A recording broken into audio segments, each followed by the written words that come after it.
Family, speak from your stomach. It will resolve your traumas. And that is facts. So guys, quickly before we actually get into this speech today, just take a look at this. The beautiful scenery of Pittsburgh, an amazing place. And truly a place that I'm honored to be able to call home. It's surreal, guys, in every way. And I mean, it segues directly into what we're speaking on today. About speaking and the power of speaking from your stomach, what that truly can do. You get it, guys? I came here to Pittsburgh and I was a boy. And I hope that when I leave Pittsburgh, I am a man. And when I first arrived here in Pittsburgh, what was the thing that I saw the most of? I saw myself insecure about how I would speak, about how I would do certain things. And that was the truth, guys. And I found myself oftentimes out of fear, not expressing things, not being clear, not being who it is that God has created me to be. And through this journey of ups and downs, I am grateful to say that I've learned a few things, not everything, but certainly a few. And one of the biggest things that I found is speak from your stomach, because your stomach stores who you are. Everything is there. As we look at the anatomy of a body, that is the solar plexus region in the stomach. And so when you speak from that, you're unlocking who it is that you are. And the thing was, guys, unfortunately for the time, and fortunately now, in my case, I had a lot of emotions in this area, clouded emotions from things of the past, from sins, from these behaviors. And that's the reality. It's just oftentimes we're never really aware, even if you do the work. And a lot of what I speak on is about the work that I've done. But even then, guys, there's a certain element that we cannot get ourselves. We require the grace of God 100%.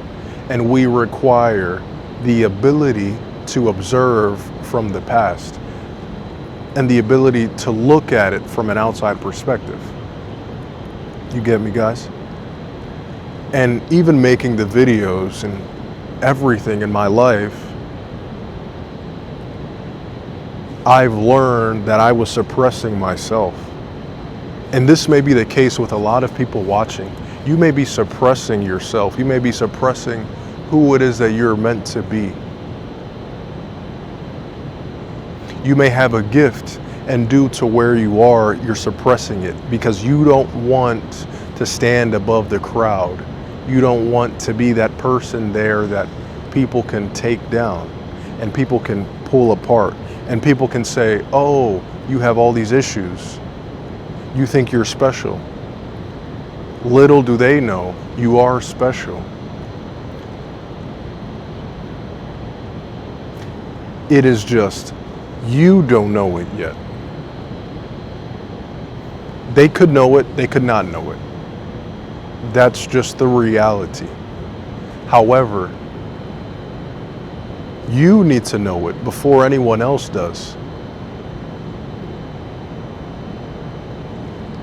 And the thing is, guys, oftentimes, if you're someone who speaks in a way to avoid things, let's say you speak to avoid conflict, let's say you speak to avoid feeling bad. Let's say you speak to avoid the world. And I've been there myself, guys. The thing is, all that does is enhances that belief that there's something wrong with you, that you're weak, that you're not capable. And you are mighty capable. Don't let that ever be out of the picture, because the reality is you have a power so deep within you, so deep, and it's buried deep. However, the thing is, that power, you all have it. You have the power to do immense things. And I mean just you individually. Yes, you. Them as well, but no, you.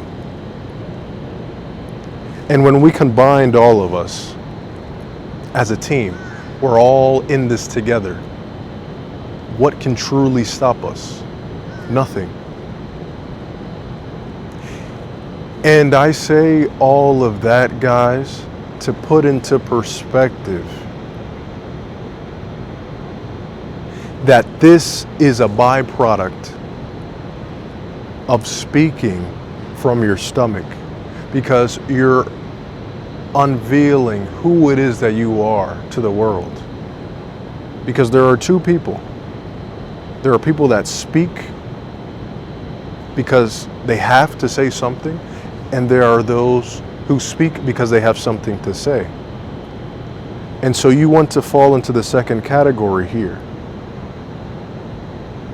And also, you want to speak to unveil truth. You don't want to speak to hide insecurity, which is what we often see, guys. I see it so much. And listen, I genuinely feel for these people. That's the reality. I've been in those shoes, and it's not an easy thing, and it's not something that can be fun, especially if you don't have the help, if you don't have the guidance. It can be a very difficult thing. It's just now is the moment. And now this has come across your feed, this opportunity to hear this, to know the truth, to know what is it that has been holding me back. And then you look, right? You look at this landscape and you say, look at this beautiful thing. What's been holding me back is myself. It's me. God has created this beautiful world. Look at it. And we can all bask in this world if we are ourselves and we are aligned with the Creator, which is God. Everything that you see here today is curated and has the fingerprints of God, because us as human beings have so much power.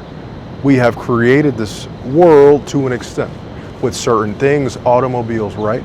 But all of that with the grace of God and with the guidance of God and with the aid of God. And in my relationship with God that I'm extremely grateful for and I would devote my life for at any moment,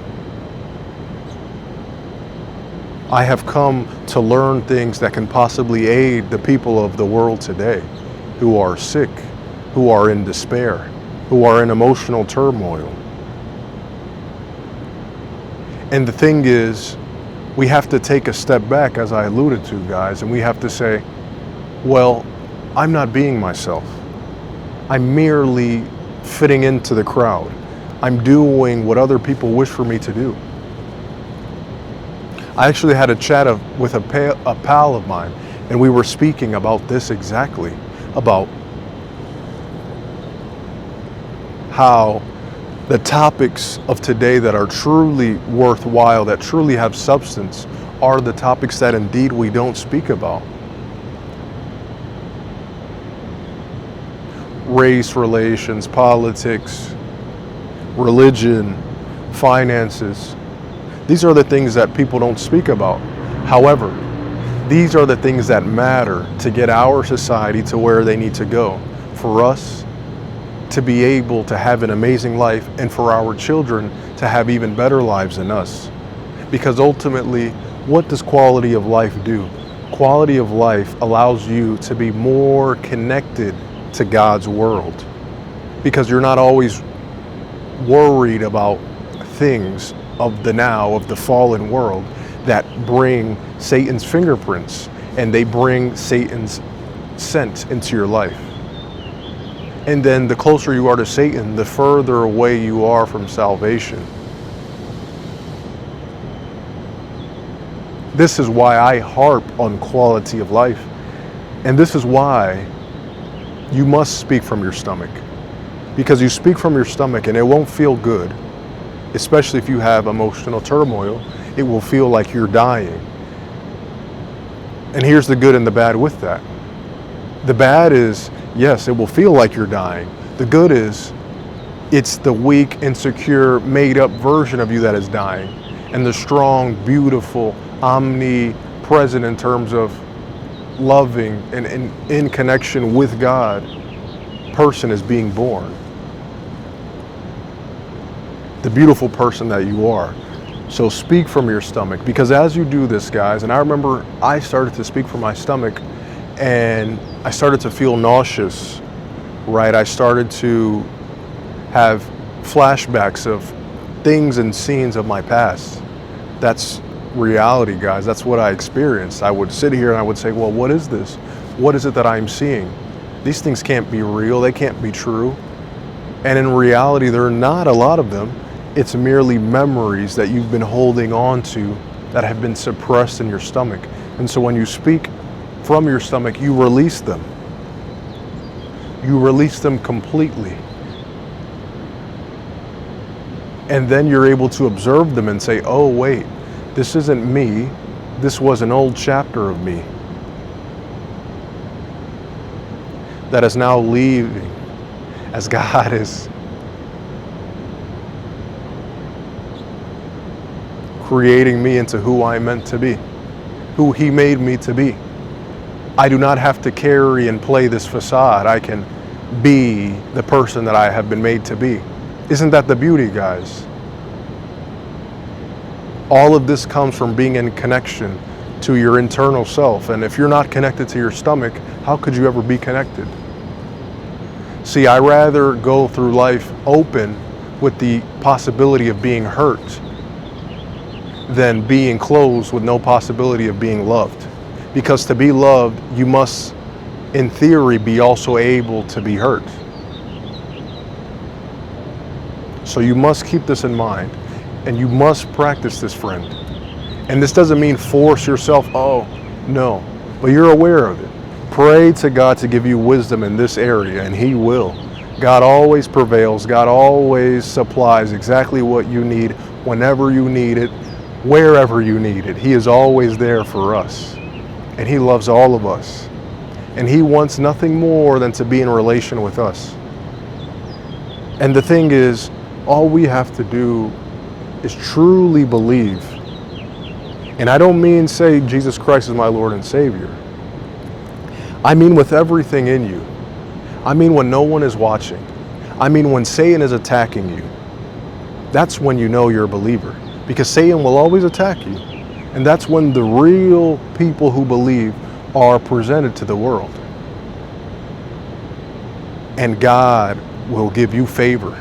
If you put God above anything else, you better believe that God will give you whatever it is that your heart truly desires.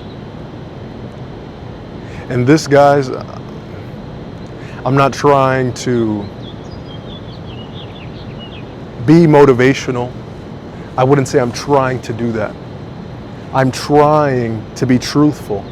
And the thing is, truth is motivating. So if you are motivated, that's a good thing, because truth is conjuring up in your heart, and it's up to you to do the work. No one can do it for you. So let's go. Now is the time. This is the moment.